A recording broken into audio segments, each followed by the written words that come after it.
28 जुलाई तक चलने वाले इस 29 दिवसीय बजट सत्र को लेकर आम जनता शिवराज सरकार से काफी उम्मीदें लगाए बैठी है। आगामी बजट में शिवराज सरकार आम जनता को कोई राहत देने वाली है या नहीं, ये तो बजट आने के बाद ही मालूम पड़ेगा। लेकिन जनता आगामी बजट से क्या कुछ अपेक्षाएं रखती है और वो बजट को लेकर क्या कुछ सोचते हैं, इसे जानने के लिए स्टेट न्यूज ने की जनता के अलग अलग वर्गों के लोगों से खास बातचीत आपको सुनवाएंगे। अभी जो मध्य प्रदेश में 14-15 का बजट आने वाला है, मैं वित्त मंत्री जी से मांग करता हूं कि जो मध्य प्रदेश में प्रोफेशनल टैक्स जिसे वृत्ति कर कहते हैं उसको समाप्त किया जाए, क्योंकि भारतीय जनता पार्टी के पिछले घोषणा पत्र में वृत्ति कर को चरणबद्ध तरीके से समाप्त करने की घोषणा की थी, लेकिन अभी तक वृत्ति कर समाप्त नहीं हुआ। बस हम तो यही चाहते हैं कि बस महंगाई ज़्यादा नहीं होनी चाहिए, कम ही होनी चाहिए, क्योंकि आजकल महंगाई बहुत ज़्यादा हो गई है। कितना ही अपन घर में काम कुछ करो, कुछ भी करो, मगर कुछ पूरा नहीं हो पाता घर का। आने वाले बजट में महंगाई नहीं होनी चाहिए, सस्ता ही होनी चाहिए, गैस सिलेंडर बढ़ना नहीं चाहिए और गरीब का विशेष ध्यान लगाना चाहिए, क्यों गरीब महंगाई मारा जाता है। तो जितना हो सके सरकार को ज़्यादा ध्यान लेना चाहिए, गरीब का पहले ध्यान लगाना चाहिए, फिर अमीरों का। आई एम मिसेस दिया चंदानी और मैं एक हाउसवाइफ हूँ और इस बार के आने वाले बजट से वैसे उम्मीदें तो काफ़ी हैं, लेकिन थोड़ी निराशा हुई है। जैसे कि रेल बजट अभी आया भी नहीं था बजट और रेल किराए बढ़ गए, तो इसलिए बहुत ही ज़्यादा मतलब थोड़ी मुश्किलें हैं और गृहिणी के लिए तो बहुत मुश्किलें बढ़ गई हैं। ऑलरेडी कितनी महंगाई है, बहुत महंगाई बढ़ गई है गैस पे। वहीं 1 जुलाई को आने वाले प्रदेश के आम बजट पर क्या कुछ है राजनेताओं की राय, यही जानने के लिए हमारे संवाददाता ने तमाम राजनेताओं से चर्चा की। इस दौरान क्या कुछ कहा नेताओं ने, आपको सुनवाएंगे। उम्मीद है कि जो सपने शिवराज सिंह जी ने चुनाव में अपने मध्य प्रदेश के बहन और बहनोइयों को दिखाए हैं, अपनी भांजियों को दिखाए हैं, उसके अनुसार ही बजट प्रस्तुत होगा। बजट जनहितैषी होगा, उदार होगा और लोक कल्याणकारी होगा, ऐसी हम अपेक्षा कर रहे हैं। अब आएगा कैसा, ये सरकार बताएगी। कल बजट पेश किया जाएगा, माननीय वित्त मंत्री जी कल बजट पेश करेंगे। बड़ा जन कल्याणकारी बजट है और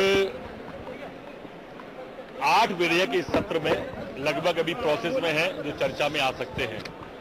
2000 से ऊपर प्रश्न लगे हैं, 2500 के लगभग, 1500 के लगभग अतारांकित प्रश्न है। जनहितैषी और जन कल्याणकारी बजट होगा। किसी भी सरकार का बजट आम जनता के लिए हितैषी होना चाहिए, जहां चाहे किसान हो, गरीब हो और व्यवसायी हो, सभी वर्गों को ध्यान में रख के बजट का आना चाहिए।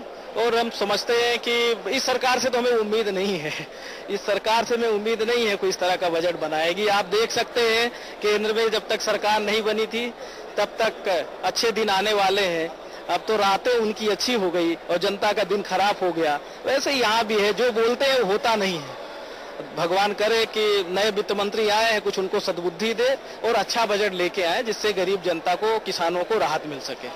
वर्तमान में इस भाजपा गवर्नमेंट का दायित्व बनता है कि आज के युवाओं को कुछ वो ऐसा बजट में दे जिससे युवा वापस जागरूक होएगा। और क्योंकि मैंने अभी कहा था कि युवा अच्छी शिक्षा चाहता है, रोजगार चाहता है, तो इन विभागों में गवर्नमेंट क्या क्या सुविधाएं आने लाएगी इस बजट में, वो भी देखने लायक है। और साथ में कि पिछले सालों में जो उन्होंने बजट में घोषणा की थी, वो उन्होंने कितना उसमें से कितना पूर्ण किया है, वो भी देखने लायक है। कि बजट आम लोगों के हित में और विशेष कर किसानों के हित में होना चाहिए, क्योंकि ये मध्य प्रदेश एक कृषि प्रधान प्रदेश है और पिछले 3 वर्षों से किसानों को प्राकृतिक आपदा काफी झेलना पड़ी है। इसीलिए हम लोग ये अपेक्षा करते हैं कि माननीय वित्त मंत्री किसानों के हित में, आम मजदूरों के हित में, आम लोगों के हित में एक ऐसा बजट पेश करे जो मध्य प्रदेश को एक अच्छा बजट के माध्यम से इसके विकास में एक अच्छा सहयोग प्रदान करे। बजट जो आने वाला है, आज जो पिछड़ा मध्य प्रदेश है उसको कैसे ऊपर ले जा सकते हैं, ये बजट किसानों का, महिलाओं का, मजदूरों का, आम जनता का होना चाहिए। वास्तव में देखा गया है कि ये जो बजट आते हैं व्यापारी और उद्योगपतियों के लिए आते हैं, ना कि मजदूरों और किसानों के लिए। हमें उम्मीद है कि इसमें किसानों को ध्यान में रखते हुए, मजदूरों और महिलाओं को ध्यान में रखते हुए ये बजट बनना चाहिए और कांग्रेस इसके समर्थन में तब रहेगी जब आम बजट होगा। बजट अच्छा होना चाहिए। आम जन, किसान, युवा और खासकर गरीब वर्ग जिसको सबसे ज्यादा चाहत होती है बजट के अच्छे होने की, उसको लाभ मिलना चाहिए। और इसी पर पूरी जानकारी के लिए हमारे साथ न्यूज रूम से जुड़ चुके हैं जुबैर कुरैशी, संवाददाता। जुबैर, जिस तरह से आज विधानसभा सत्र का बजट सत्र का दूसरा दिन है, क्या लग रहा है आपको? बजट सत्र आने के बाद क्या वाकई में महंगाई पर लगाम लग पाएगी, अच्छे दिन आएंगे? आज बजट पेश करना है वित्त मंत्री को, उससे उम्मीद की जा रही है कि जो बजट होगा लोक लुभावना बजट होगा और जनहितैषी बजट होगा। जिस तरह से कल वित्त मंत्री जयंत मलैया और मुख्यमंत्री शिवराज सिंह चौहान या संसदीय कार्य मंत्री जिनसे भी हमारी बात हुई, सबने यही कहा था कि जो भी बजट आएगा जनहित और लोकप्रिय बजट होगा। पिछला जो बजट था 12,1800 करोड़ का घाटे का बजट था, इस बार करीब 1 लाख करोड़ घाटे का बजट का पेश करने की उम्मीद है। इसमें जो क्या है, किसानों को राहत दिए जाने की पूरी उम्मीद है, महिलाओं को जो राहत देने की पूरी उम्मीद है, गृहिणी जो है गृहिणियों को पूरी उम्मीद देने की, साथ में ये जो बेरोजगार युवा वर्ग है, युवा वर्ग को, बेरोजगार वर्ग को इसमें बजट में कुछ सौगातें मिलने की संभावना। साथ में जो छोटे उद्योग है, छोटे उद्योगों में को थोड़ी राहत मिलेगी, उनको सौगात दिए जाने की पूरी संभावना। कल जिस तरह से कांग्रेस और बीजेपी के लोगों से हमारी बात हुई थी, कांग्रेस के लोग भी यही चाहते हैं कि जो बजट आए जनहितैषी बजट हो, लोकप्रिय बजट हो, और संभवतः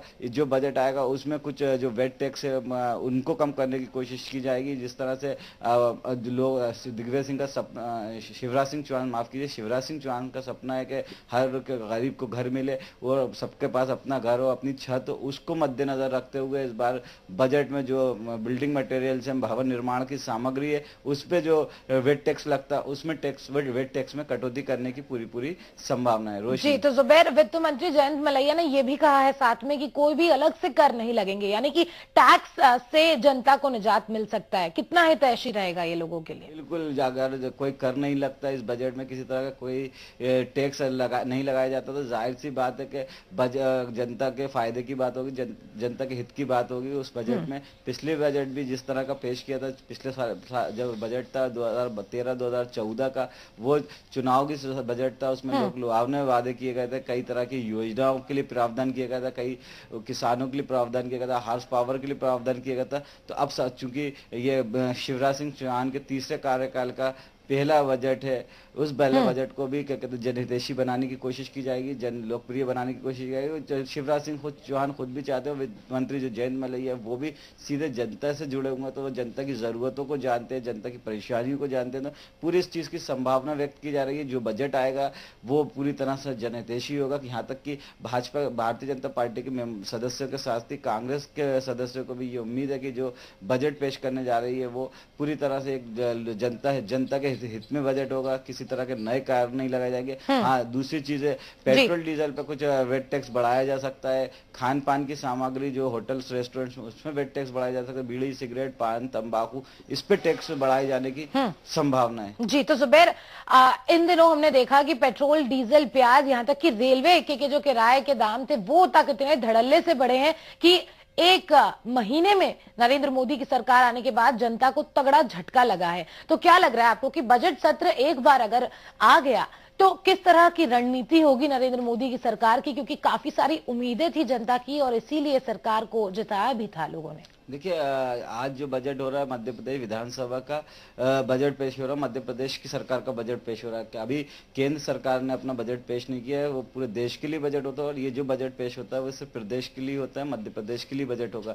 इसमें जो भी टैक्सेस लगाए जाएंगे वो मध्य प्रदेश के लोगों को उसका भार उठाना पड़ेगा, पूरे जो भार उसका खामियाजा भुगतना पड़ेगा मध्य प्रदेश की जनता को, और जो जनता को उठाना पड़ेगा। और जो केंद्र सरकार बजट पेश करती है उसका पूरा भार पूरे देश की जनता पर पड़ता है। रही पेट्रोल डीजल की बात, तो पेट्रोल डीजल में अभी हमने देखा कल रात कोई एक बार फिर से वृद्धि हो गई, 50 पैसे की वृद्धि की गई और पेट्रोल में ₹1.59 की वृद्धि की गई है। तो ये केंद्र सरकार के द्वारा वृद्धि की गई है, उससे प्रदेश सरकार का कोई लेना देना नहीं। लेकिन हाँ, अगर प्रदेश सरकार अपनी, आज भी मध्य प्रदेश में सबसे ज्यादा पेट्रोल टैक्स और पेट्रोल और डीजल पे सबसे ज्यादा वेट टैक्स लगाया जाता है, करीब 25% का वेट टैक्स लगाया जाता है, जो पूरे देश में सब प्रदेशों से सबसे अधिक है। जो एंट्री टैक्स कहलाता है वो भी इस पे सबसे ज्यादा है। इसके अलावा जो घरेलू सिलेंडर है जो उस पर भी सबसे ज्यादा अपनी वेट टैक्स लगता है, यानी कि एंट्री टैक्स लगता है। अगर इन टैक्सों को कम करने की कोशिश की जाती है मध्य प्रदेश में तो संभवतः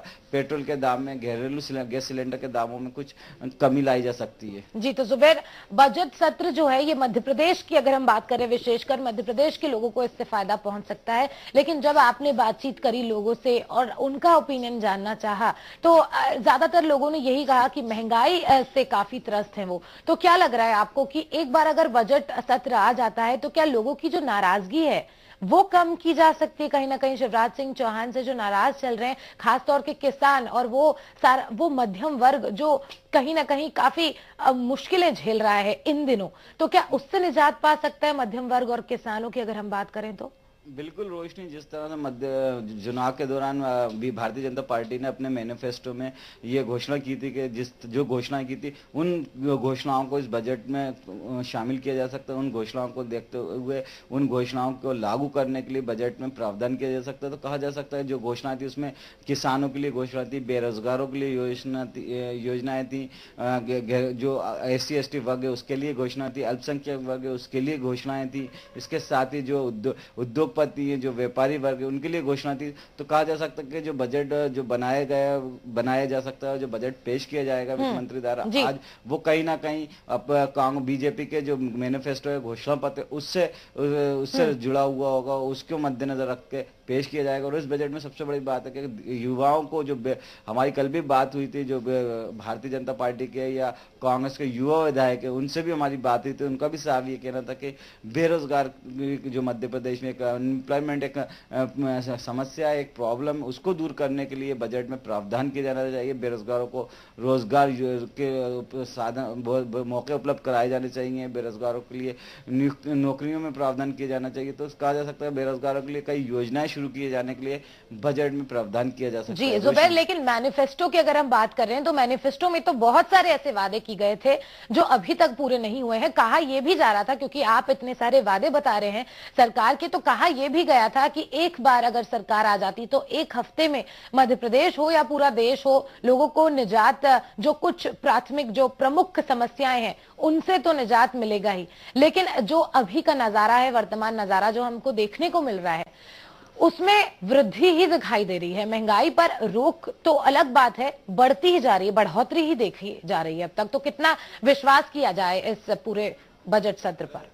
देखिए रोशनी, जो बजट सत्र होता है उसमें वित्त मंत्री अपना बजट पेश करेंगे। उसमें जो भी सत्ता में सरकार रहती है, बीजेपी हो या कांग्रेस, जो भी अपने बजट पेश करती है, प्रदेश के विकास के लिए बात करती है, अपने मैनिफेस्टो के हिसाब से बजट पेश करती है। जो उसने चुनाव के दौरान या चुनाव के बाद जो वादे किए आप जनता से, उन वादों को पूरा करने की कोशिश करती है। तो इस बजट में भी मैनिफेस्टो का कहीं ना कहीं असर नजर आने की संभावना है। जिस तरह, चूंकि शिवराज सिंह चौहान वैसे खुद किसान का बेटा मानते हैं और कृषि को लेकर बढ़ावा देते हैं। अभी मध्य प्रदेश को कृषि कर्म अवार्ड दूसरी बार लगातार मिल रहा है। तो जो बजट में सबसे ज्यादा प्रावधान किए जाने की संभावना है वो है कृषि के क्षेत्र में बढ़ावा देने की संभावना, और किसानों को इस बजट में सबसे ज्यादा फायदा पहुंचाने की कोशिश की जाने की संभावना है। साथ ही बेरोजगार वर्ग को, इस बेरोजगार युवा वर्ग है उसके लिए इस बजट में काफी कुछ प्रावधान करने की योजना, कई योजनाएं लागू करने की तैयारी। इसके अलावा आपको बता दो, इंदौर भोपाल जो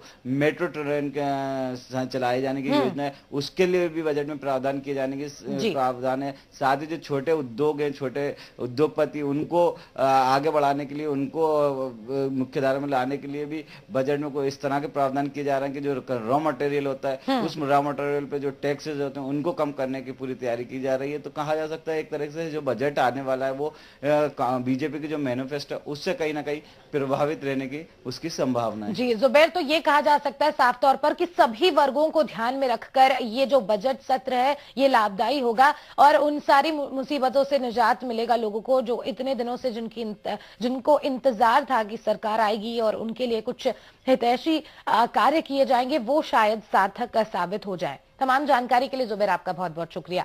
तो आपको बता दें कि बजट सत्र का दूसरा दिन आज है। जिस तरह से हमारे संवाददाता ने हमें बताया कि किस तरह से वादे जो मैनिफेस्टो में किए गए हैं उसको मद्देनजर रखते हुए और किसानों के वर्ग को मद्देनजर रखते हुए, मध्य वर्ग को दिमाग में रखते हुए ये लागू किया जाएगा। चलिए इसी के साथ बुलेटिन में आगे बढ़ेंगे।